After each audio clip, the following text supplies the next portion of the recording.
Di sebuah desa tua bernama Wanasari, tinggal seorang gadis remaja bernama Rani. Gadis berusia 16 tahun itu baru saja pindah dari kota besar setelah ibunya meninggal karena kecelakaan tragis. Ayahnya entah di mana hilang kabar sejak Rani masih balita. Dengan tidak adanya tempat lain untuk pergi, satu-satunya keluarganya yang tersisa adalah neneknya. Seorang wanita tua yang tinggal menyendiri di pinggiran desa. Rumah neneknya sederhana berdinding kayu jati yang mulai lapuk, dimakan usia.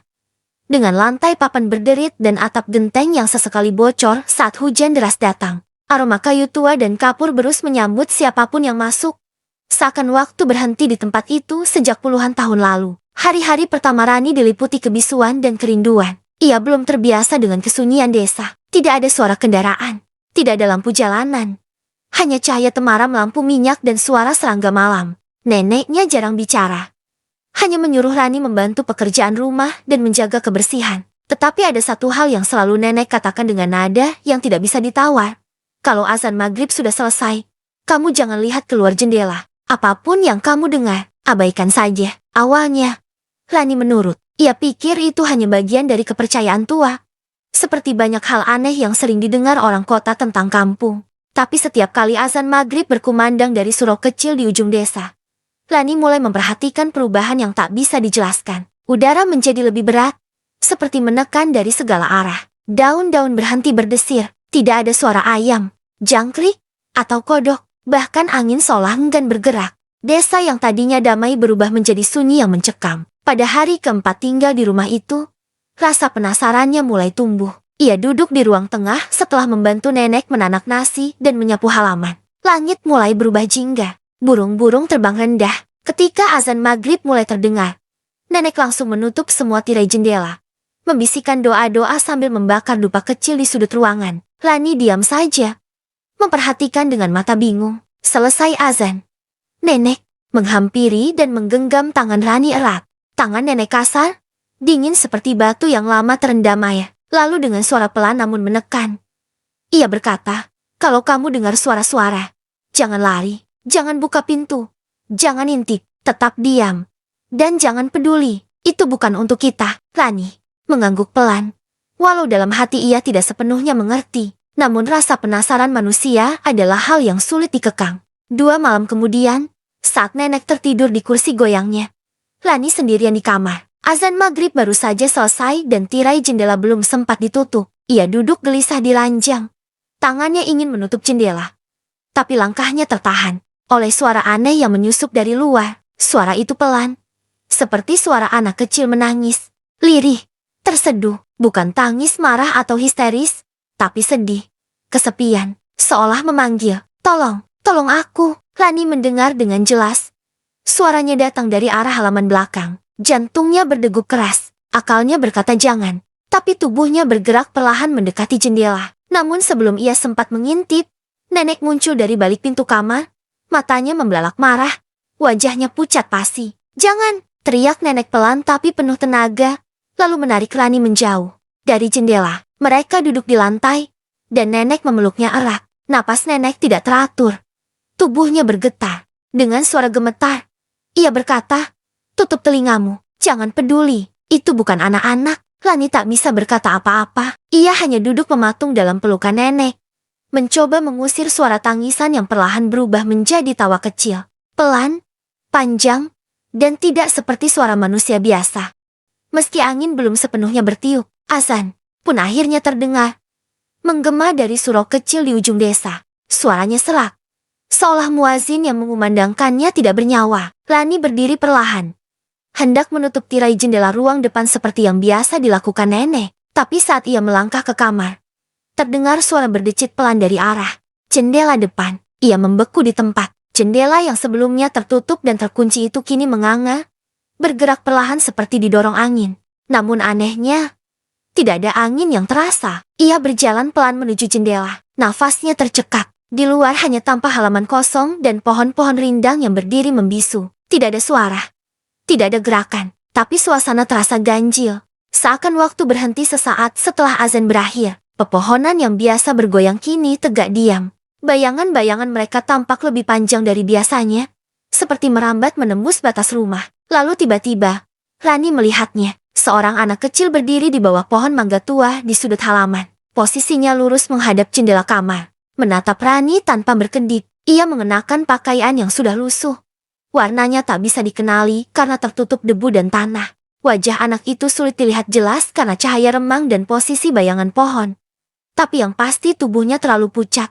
Terlalu kaku untuk anak seusianya. Ia tidak bergerak sedikit pun, seolah dipaku ke tanah. Rani mundur perlahan.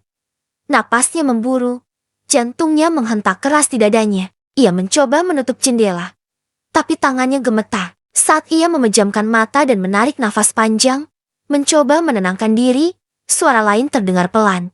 Namun sangat jelas. Bukan dari luar. Tok, tok, tok. Rani menoleh dengan cepat. Suara itu berasal dari arah lemari kayu tua di sudut kamar. Lemari yang selalu terkunci dan tidak pernah dibuka sejak ia datang.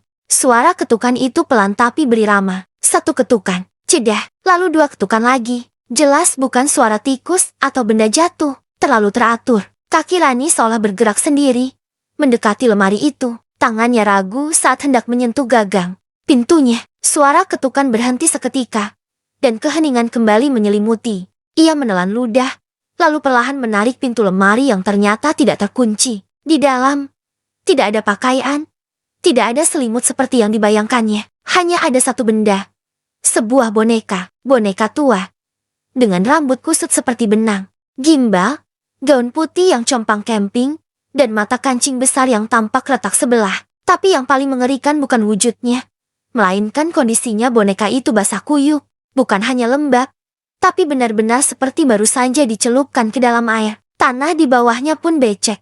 Padahal tidak hujan, dan di bagian dadanya, tertulis dengan spidol hitam, huruf besar dan gemetar. Aku melihatmu. Rani mundur, menjatuhkan pintu lemari hingga membanting dengan keras. Jantungnya seperti akan copot, tapi belum sempat ia berteriak atau lari.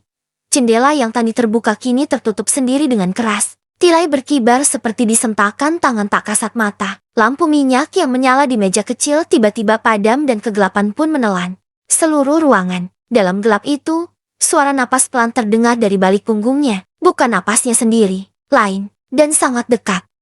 Keesokan paginya, matahari tampak redup sepertinggan benar-benar terbit. Kabut menggantung rendah di antara pepohonan di belakang rumah, menutup langit dengan selimut kelabu. Rani duduk di ruang tengah dengan wajah pucat dan mata sembab. Ia tidak tidur semalaman. Sejak kejadian tadi malam lemari, boneka basah, suara napas di belakangnya, ia hanya bisa duduk diam dalam gelap hingga ayam berkokok dari kejauhan. Nenek baru pulang dari rumah tetangga ketika mendapati Rani duduk di lantai. Tubuhnya berselimut-selimut tipis dan lampu belum dinyalakan. Wajah nenek langsung berubah. Tanpa bertanya, ia tahu Rani sudah melihat sesuatu. Dengan tangan gemetar, Rani menunjuk lemari yang kini kembali tertutup rapat. Nenek hanya memandangnya sebentar, lalu berjalan ke dapur dan mengambil segenggam garam serta sebotol minyak kayu putih.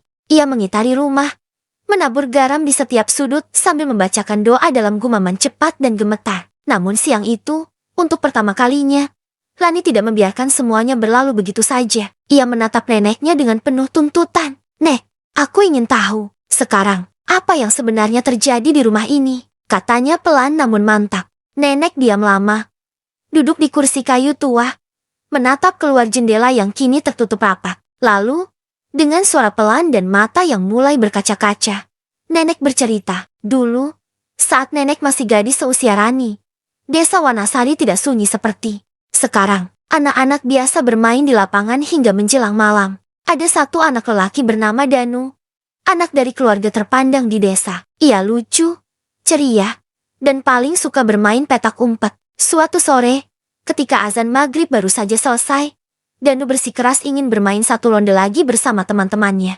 Mereka menolak, karena orang tua mereka sudah mewanti-wanti. Jangan main setelah azan maghrib. Tapi Danu bersembunyi sendiri. Katanya ingin menjadi juara terakhir. Malam itu, Danu tidak pernah ditemukan. Teman-temannya mengira ia pulang ke rumah. Keluarganya mengira ia masih bermain. Hingga larut malam, semua warga turun ke jalan, menyalakan obor dan meneriakkan namanya. Yang ditemukan hanya satu hal. Bonekanya mengambang di sungai kecil dekat pematang sawah. Boneka yang selalu dibawanya kemanapun ia pergi. Sejak malam itu, desa berubah. Setiap maghrib berakhir, hewan-hewan diam. Angin tak berhembus. Anak-anak tidak lagi dibolehkan keluar rumah. Sebab rumor mulai menyebar. Beberapa orang mengaku melihat Danu berjalan sendiri. Malam-malam. Di pinggir jalan desa. Tapi bukan Danu. Yang mereka kenal. Wajahnya pucat. Matanya kosong. Ia hanya berdiri. Menatap siapapun yang melihatnya. Lalu hilang perlahan ke dalam kabut. Dan dia belum kembali. Setidaknya, bukan sebagai dirinya yang dulu. Kata nenek, suaranya nyaris. Tidak terdengar. Apapun yang telah mengambil Danu, belum pergi. Dan setiap maghrib, ia menunggu seseorang membuka jendela. Membuka pintu, agar ia bisa masuk. Rani menggigit bibirnya. Ia ingat boneka yang ditemukan di dalam lemari basah dan asing. Apakah itu boneka yang sama? Tanpa menunggu, nenek langsung mengambil boneka itu. Memasukkannya ke dalam wadah logam, lalu menyiramnya dengan minyak tanah dari dapur. Ia menyalakan korek api dan membakar boneka itu di halaman belakang. Api menyala tinggi, dan aroma anyir tercampur dengan bau kain terbakar menyengat ke seluruh rumah. Rani menatapnya tanpa berkedip, tapi bahkan saat boneka itu terbakar, ia merasa hawa di sekeliling tidak berubah. Seperti ada sesuatu yang tetap tinggal, mengawasi. Malamnya, mereka mengunci semua jendela dan pintu. Nenek membaca doa dengan lebih lantang, menyalakan dupa dan menabur bunga kering di sudut-sudut rumah. Tapi saat jam menunjukkan pukul 1, dini hari waktu ketika dunia harusnya sedang tertidur lelap, suara azan maghrib terdengar lagi. Bukan gema biasa, tapi azan yang disiarkan dari corong surau. Suaranya serak dan melengking, seperti pita suara seseorang yang rusak. Rani memeriksa jam. Mustahil, ini tengah malam. Ia menoleh ke arah jendela, dan di sana, jendela itu kembali terbuka dengan perlahan. Kali ini, bukan hanya satu anak yang berdiri di halaman, ada 3. Mereka berdiri diam dalam garis sejajar, mengenakan pakaian lusuh. Wajah mereka tersenyum lebar. Terlalu lebar, dengan mata kosong yang seperti retakan kaca tua. Mata yang menatap langsung ke dalam rumah, ke arah Rani. Dan dalam senyap malam, yang aneh, Rani bisa bersumpah, salah satu dari mereka adalah Danu.